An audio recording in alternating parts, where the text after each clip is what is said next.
Hey guys, it's Hans Hobbies, and today the setup's a little bit different because as you can see, the box I have is quite large. Um, I have picked up at the hobby shop today the Redcat Racing Landslide XTE. Now this is a pretty old truck as far as its design and parts go, but the way it's packaged like this in this version, it's only about 3 years old or so. A lot of people have reviewed this online on YouTube, and even Big Squid RC has reviewed this. And the reason I wanted to try it out was because I have recently upgraded my battery setup. I have a lipo charger now. I have a couple of lipo batteries, so that really allows me to review a lot more modern cars for you guys. I'm not limited to driving and testing on solely nickel metal hydride batteries. And for my first lipo powered car, I thought I would go with the Landslide XTE. The reason I went with this is one, I am a relatively big fan of Redcat racing. Two, it is a monster truck. I am a fan of monster trucks. And three, because this comes in at a pretty good value of $299 before tax, for an 8th scale vehicle. So that's uh, pretty amazing, I think, as far as the price point goes. But I walked into the hobby shop seeing some of the reviews of this thing being pretty durable and stuff. But as soon as I walked into the hobby shop and asked to see this thing, the guy at the hobby shop was telling me that every one of them that they have sold have come back in pieces and that they were junk, which I was very surprised to hear that because I haven't heard a lot of reviews, negative reviews about this thing. Everyone seems to have had really good durability with this thing. So we'll see which part of the spectrum I fall on. When I did see some of the Amazon reviews for this thing, it some of the people there did have a couple issues with their truck, specifically usually the A arms and stuff, which are usually a pretty common part to break on most trucks. But they said A arms were broke often. Some of them broke shocks. I have seen some people bend the chassis, but those are really harsh landings and crashes and stuff. So I'm pretty interested to unbox this, show you guys this truck. If you guys haven't seen this around before, then welcome to the channel and welcome to the Landslide. I will do a full review of this. That is the purpose I got this for. I will have to see if it's something I will keep around. So just kind of looking around the box, their Redcats boxes are kind of inconsistent. Some of them look really good, some of them look really crap. Some of them don't even have any graphics on it. It's literally just a cardboard box. But I think the box art here looks really good. Has like the blue flames and stuff going on. It's very like 2006, but it does look pretty cool. Um, Looking on the box here, it is their updated packaging. You can see their updated logo here. Kind of the CAD drawings, like the computer generated 3D drawings of images of the landslide there. On this side, kind of showing you more about the landslide, more information here. So we got pretty beefy shocks and all the little features. I'll show you that. I'll show you the actual truck if you want to see the box. More just the same on this side, and on this side you see more of what Redcat's packaging all their trucks like nowadays. Kind of this format. They have the picture of the vehicle on one side, some basic features, some more information here, and then the Redcat label and the name of the truck. So very clean looking box, but the box isn't what you're interested in.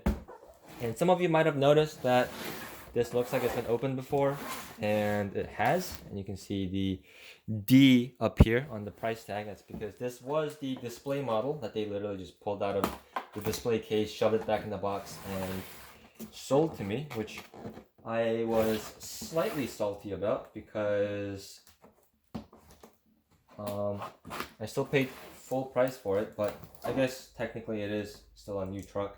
You don't get the new truck unboxing feeling of actual like new in-box sealed truck, but it is still new, unused, so not that upset about it, I guess.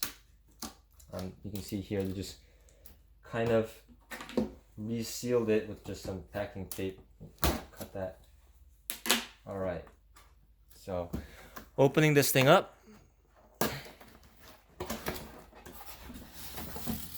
Granted, this won't be packed like it would be exactly out of the box, out of the factory, because it was repackaged at the shop, like I said.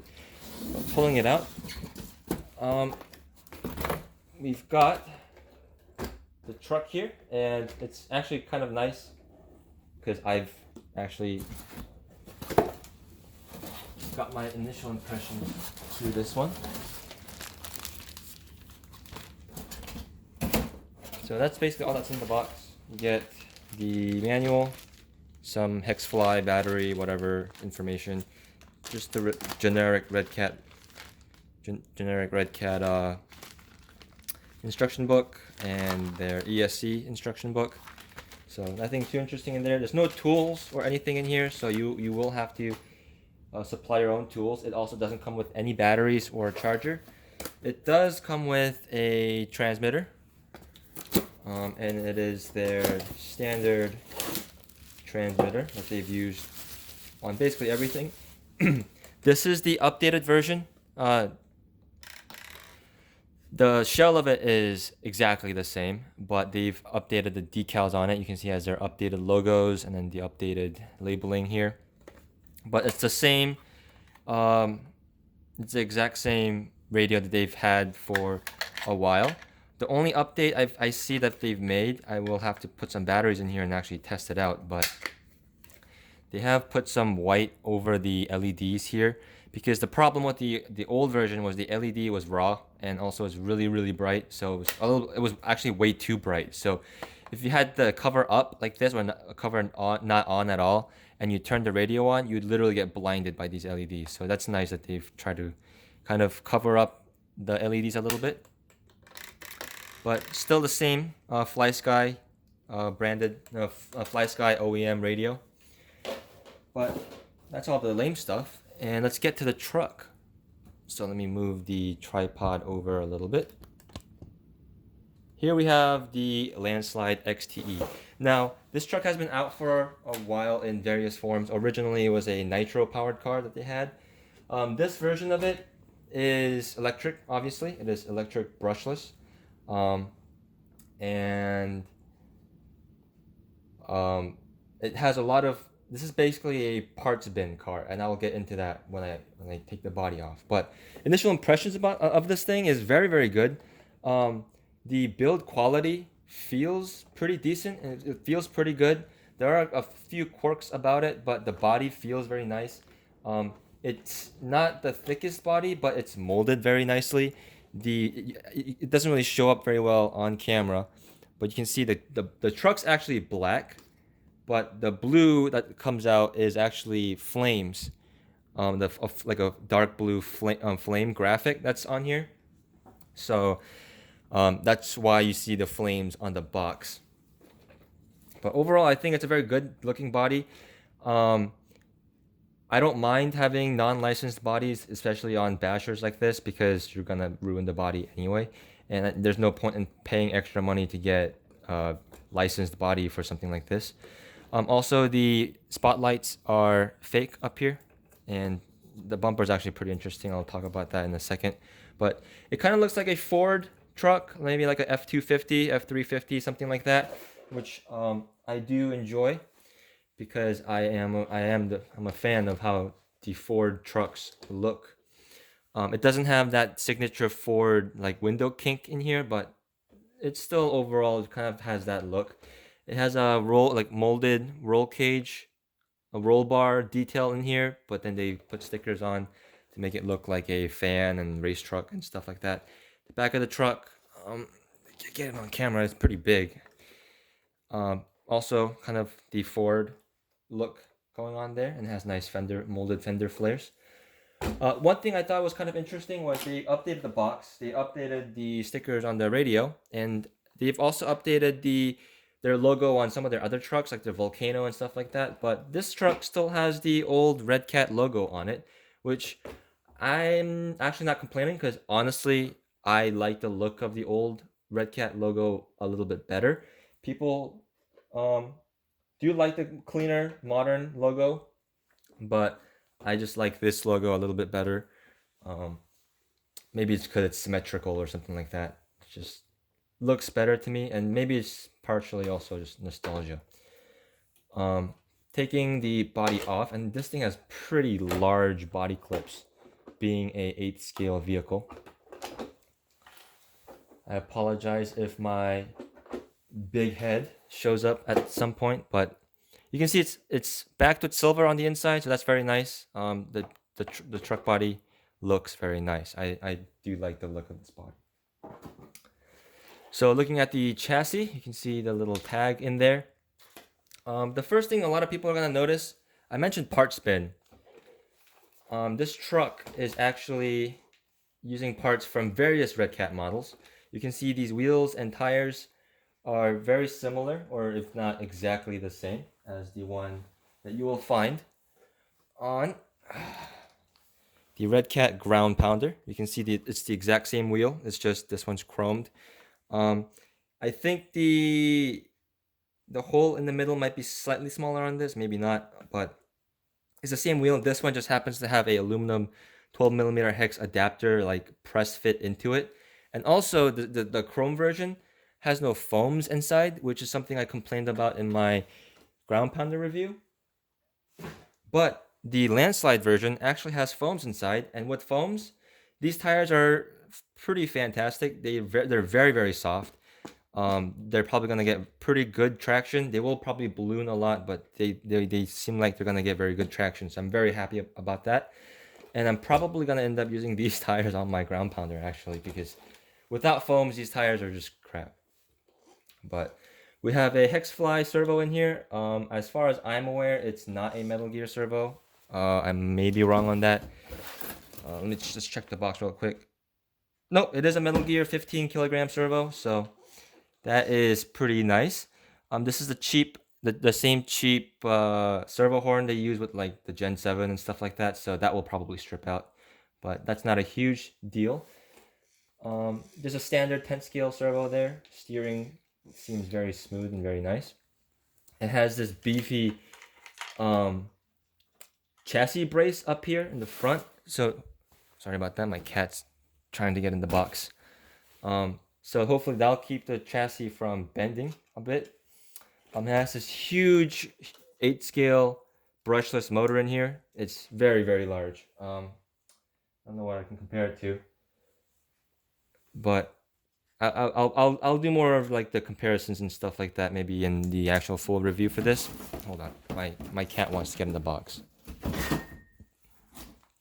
So, yep, full brushless motor. This is the only brushless truck I have at the moment. And it has a dual battery setup. It is intended to be run on 4S lipo. Two 2S's like this, and it comes with Dean's connectors, which is very nice. The A-arms, the upper A-arms are like this adjustable A-arm type. I don't know if you can really see that very well. It's like this. It's like a A-arm with like a turnbuckle holding the two halves together. It's very interesting. I actually haven't seen that very often, but hopefully these don't really pull out or strip out or anything like that. Hopefully these stay intact, but we'll have to see. The lower arms are actually pretty beefy on these. And the suspension arms, for a lot of people that are familiar with Redcat products, the suspension arms on this is the same one off of the Terramoto 10, as well as the front and rear bumpers. So that's kind of where I'm going with the part spin. The shocks, I thought were going to be the same as the one on the ground pounder, but these are actually shorter shocks. And speaking of the shocks, the damping is actually pretty nice. The only thing that's strange, also the shocks are fully aluminum. I believe the bodies are plastic, but aluminum cap, aluminum collar. But it still looks very nice, fully adjustable. The only thing I noticed about the suspension is when you compress the rear, you can't really see it from this angle.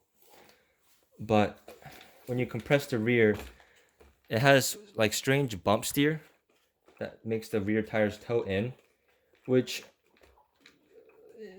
how much it toes in under squat like this will probably help it track straight, but it's still not ideal to have this much alignment variance as you cycle through the suspension. So we'll see how that handles. And also for the chassis, it comes with this really gorgeous flat pan aluminum chassis. It is decently thick. It's probably at least a few millimeters thick. And it has these nice Lexan dirt guards on the side that go over the body. So that'll protect the body as well as hopefully keep some dirt out of the chassis. So these are all just kind of first impressions that I'm getting out of this thing. One thing that is pretty neat about the Landslide, if it breaks, is the kind of like the ECX 1/18th scale Barrage I reviewed. The rear and the front bulkhead are, for the most part, identical. The diff case is slightly different in the front, but the A-arms are completely identical. The knuckles are identical. Even the bumpers are identical, which is something that's kind of funny about this truck. Is it has like the bull bar bumper in the front, but it also has this bull bar bumper in the rear, which I think looks weird. So what I'll probably do for now is just cut the bull bar section and the light section off, so it just looks like a rear bumper. But yeah, that should cut down on the number of unique parts you need to get this thing repaired and ready to go. One final thing that I wanted to note is the A-arms are pretty short, but the truck is very wide, and that's because it uses really huge wheel extenders. I don't actually have the wrench for this at the moment, but I don't know if I can get angle of this to show you. But you can kind of see in the wheel there. Probably has feeling in there, probably about a wheel extender about the length of my finger tip right there. So it's a pretty long wheel extender, and like spacers and wideners like that usually put a lot of stress on the the hubs and the wheel bearings. So we'll have to see how that also stacks up. So quite a number of things to keep an eye on for the review and while I'm testing it. So overall durability, I'll keep an eye on. Those bearings, wheel bearings, I'll keep an eye on, just the overall durability of that. Another issue that some people have had is clearance of the spur gear in the center, the gear for the center diff and the battery tray. As it moves around, sometimes the battery tray will flex and hit the tips of the gear teeth there. So we'll either have to notch that out or just keep an eye on that, see how that goes. Other common parts that people have said they've broken when they've broken them are the upper arms and sometimes even the shocks. So we'll keep an eye on that. But this definitely seems higher quality than the some other Redcat vehicles I've had, like the Ducono. That thing performed very well and looked very good, but was as stiff and brittle as charcoal.